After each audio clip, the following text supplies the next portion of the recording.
Hello, in my DGST 301A creative coding class, we're going to be working with Python to create poetry and prose. And specifically, I'm recommending that my students work with this product called Collaboratory Notebooks to write their Python code. And I'm going to introduce you to Collaboratory Notebooks in this video. This is a collaboratory notebook. It runs in a web browser, and in this case, it's also hosted on the web. This is hosted by Google, and it's nice because of that, because you can share it and copy it and do all the things that you can do with Google Drive files like documents and spreadsheets and slideshows with a Google Drive notebook.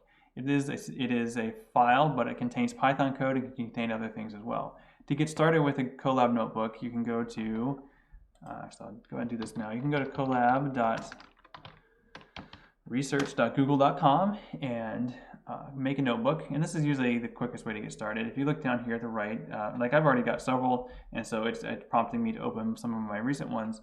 But down here where it says new notebook, that's where you can get started and make your own notebook. I'll go ahead and do that and show you how that looks to go through that process. But if you ever are linked to a Google Collaboratory notebook, you can also just duplicate it and then you're up and running. Once you've got it up and running, you can also make a new notebook from your Google Drive menu. But here we are with a Python notebook.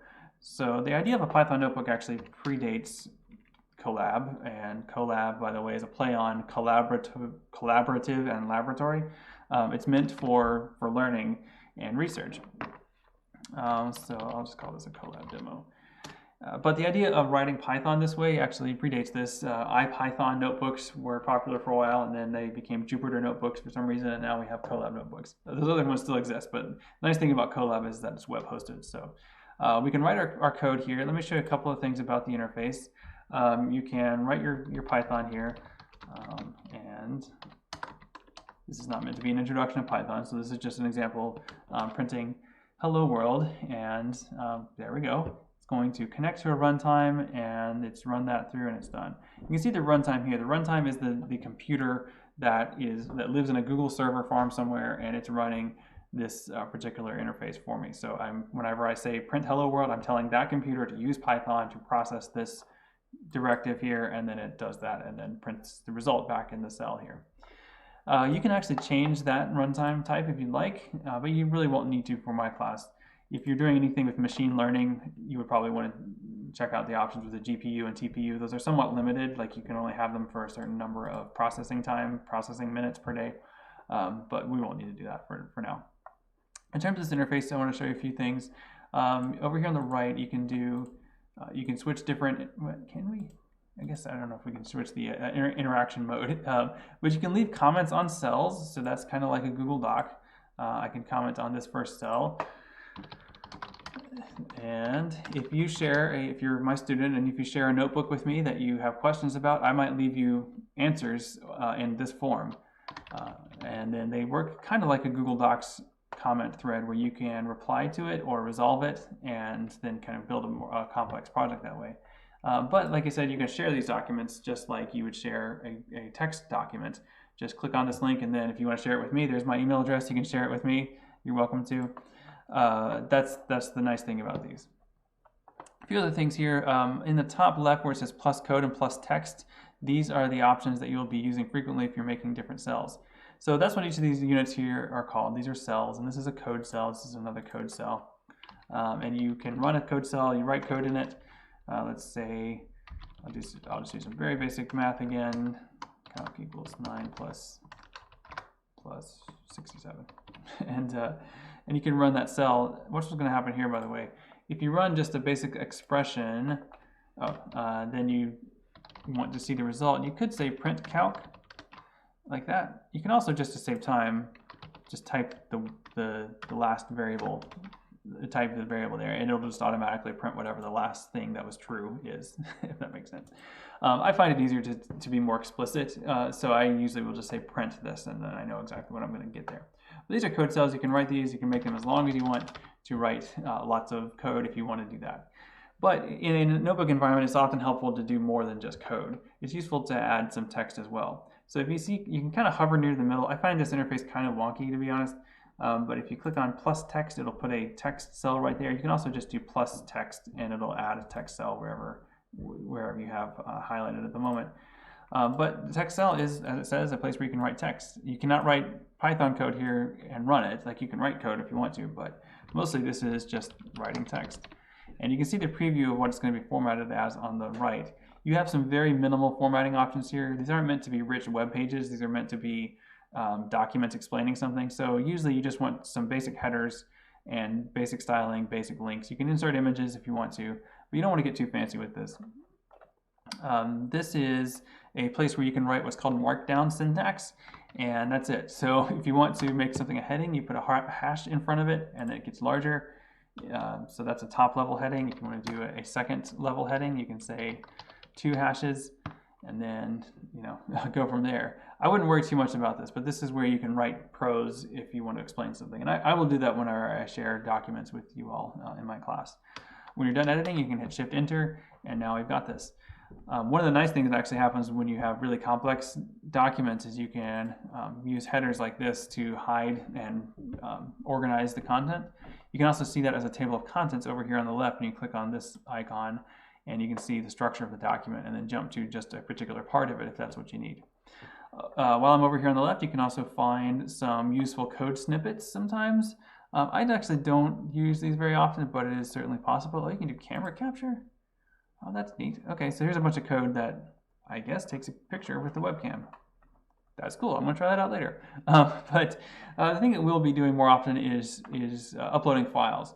Now, one thing that's often hard to remember about this is that you can upload files here, but if you use the method that seems like it's recommended, and it is the easiest way to do it, you can click this.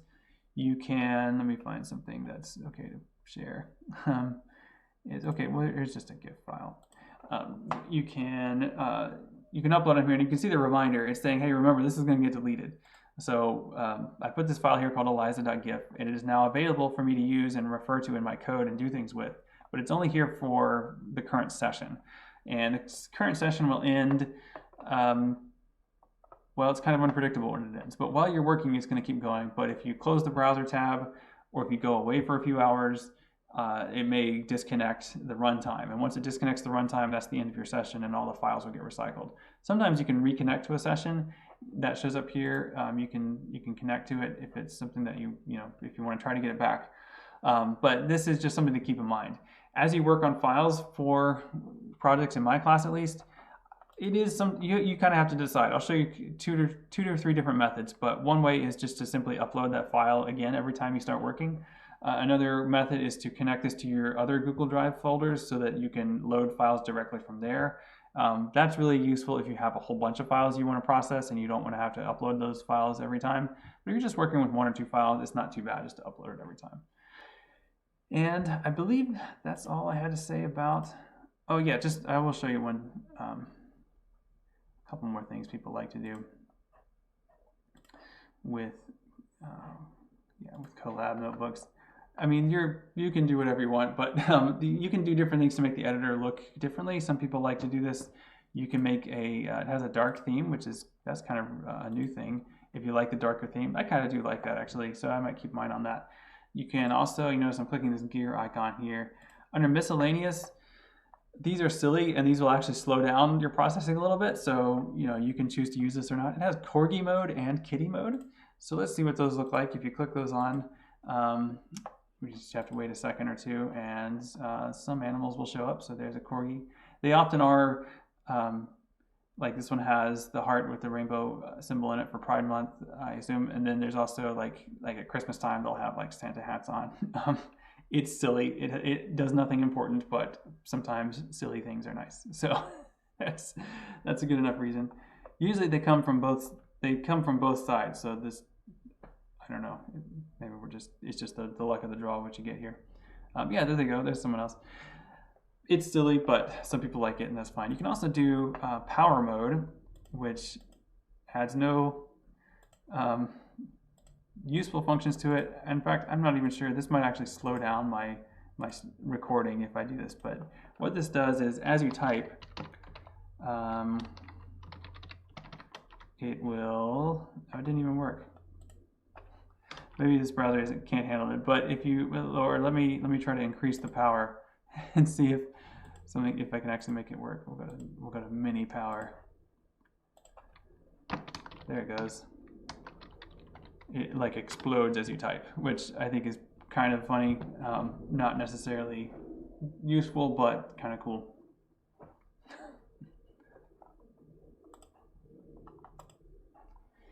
So that was a quick introduction to collaboratory notebooks. That was just a quick introduction to collaboratory notebooks. You can do a few more things with it, but there's really not much else. It's actually just an interface to Python and a way to organize your Python projects. So what we're really doing with Colab is making things with Python.